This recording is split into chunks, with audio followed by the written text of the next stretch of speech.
আমি যে নোটিশটা দিয়েছি এটার উপর তো আমার বক্তব্য আছে।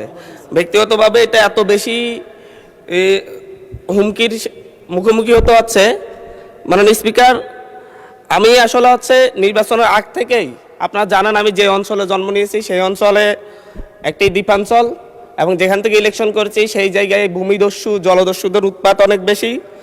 এটা ধারাবাহিকভাবে গত পরশু আমি হাতিয়া থেকে আসার সময়ও প্রশাসনিকভাবে এবং বিভিন্ন মারফতে জানতে পেরেছি আমি যে ফেরিতে করে আসতেছিলাম আমার উপর আক্রমণের জন্য ডাকাত দল প্রস্তুতি নিয়েছিল। তারপরে প্রশাসনের সহযোগিতা আমি সেখান থেকে এসেছি। এর আগেও আমি 2বার আক্রমণের শিকার হয়েছি, নির্বাচনের সময় 3বার আক্রমণের শিকার হয়েছি।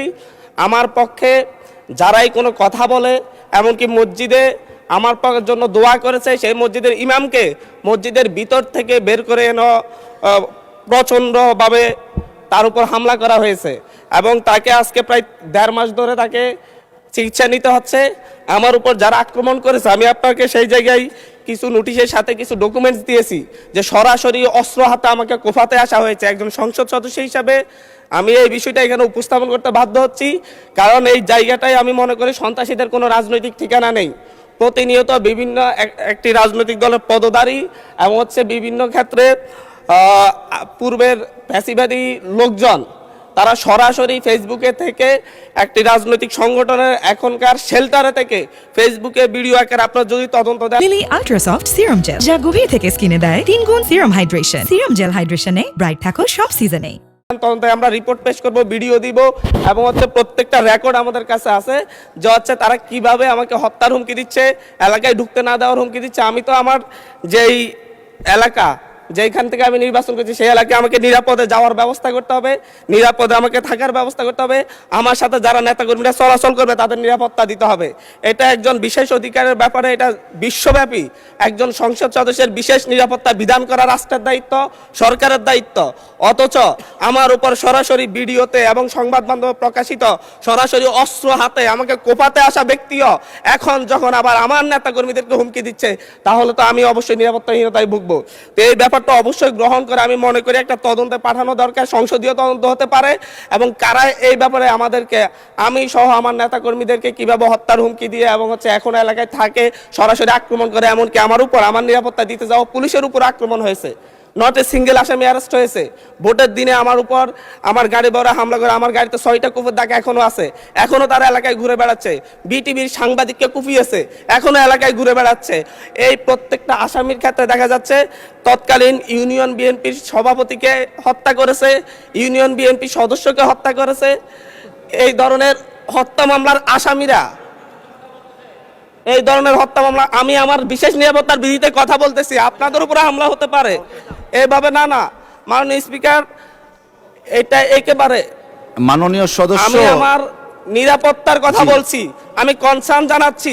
এবং আমার উপর যদি পরের বার আক্রমণ হয় সেটাকে ট্রেজারি বেঞ্চ থেকে দায়িত্ব নিবে কিনা এটা তাহলে বলুক যে আমরা দায়িত্ব নিব, আমরা সরকারের দায়িত্ব আছে। পরেরবার যদি আপনার উপর আক্রমণ হয় আমরা দায়িত্ব নিব, আমি বসে যাচ্ছি। আর নয় বলতে হবে যে যারা এই সন্ত্রাসী কার্যক্রম করে তাদেরকে আইনের আওতায় আনবো আমরা। মাননীয় সদস্য, এখন একটু শুনেন। এটা আমার হাহাকারও বলতে পারেন, কারণ আমি মামলা দিয়ে জিডি করে এখন পর্যন্ত মাননীয় সদস্য অধিকার পাচ্ছি না, যার কারণে আমাকে সংসদে বলতে হচ্ছে। একটু শুনুন দয়া করে, আপনার নোটিশটা পেয়েছি এবং আপনি বসেন দয়া করে, অসুবিধা নেই। মাননীয় স্বরাষ্ট্রমন্ত্রী, মাইকটা দিবেন প্লিজ। মাননীয় স্পিকার, আপনাকে ধন্যবাদ। মাননীয় সদস্য যথাযথভাবেই বিধি মোতাবেক তার নোটিশটি প্রদান করেছেন বলে আমার বিশ্বাস, এবং বিধি মোতাবেক আপনি সেটা নিষ্পত্তি করেছেন, আপনার সিদ্ধান্ত জানিয়েছেন। এরপরেও তার নোটিশটি আপনি দ্বিতীয়বারের মতো আবার পড়ে শুনিয়েছেন, আপনাকে অসংখ্য ধন্যবাদ। এবং মাননীয় সদস্য, আমি তখন আমার সংসদ রুমেই ছিলাম, উনি যখন স্টার্ট করেছেন আমি শুনেছি কিছু, বাকিটা এখানে এসে শুনলাম। এটা অত্যন্ত দুঃখজনক যদি ঘটনাটা সত্য হয়ে থাকে। তো এই বিষয়ে আমি এখনও অনুরোধ করব, মাননীয় সংসদ সদস্য কোনো যদি জিডি অথবা মামলা সংশ্লিষ্ট থানায় না করে থাকেন, এখনও তিনি ইচ্ছা করলে সেই বিষয়ে ওনার অভিযোগ সংশ্লিষ্ট থানায় দায়ের করতে পারেন, এবং সেই বিষয়ে আমরা আইনানুগ ব্যবস্থা নেব। আর বিশেষ অধিকার প্রশ্ন উত্থাপনের বিষয়টি যেহেতু আপনি নিষ্পত্তি করে দিয়েছেন, এর বাইরে এই মুহূর্তে আমার তেমন কিছু বলার নেই।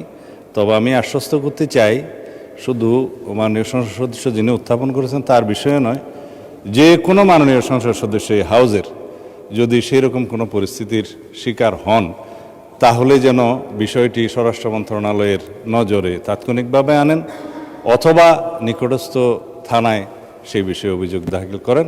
আমরা আইনের শাসন প্রতিষ্ঠায় বদ্ধপরিকর। মাননীয় স্পিকার, আপনাকে ধন্যবাদ।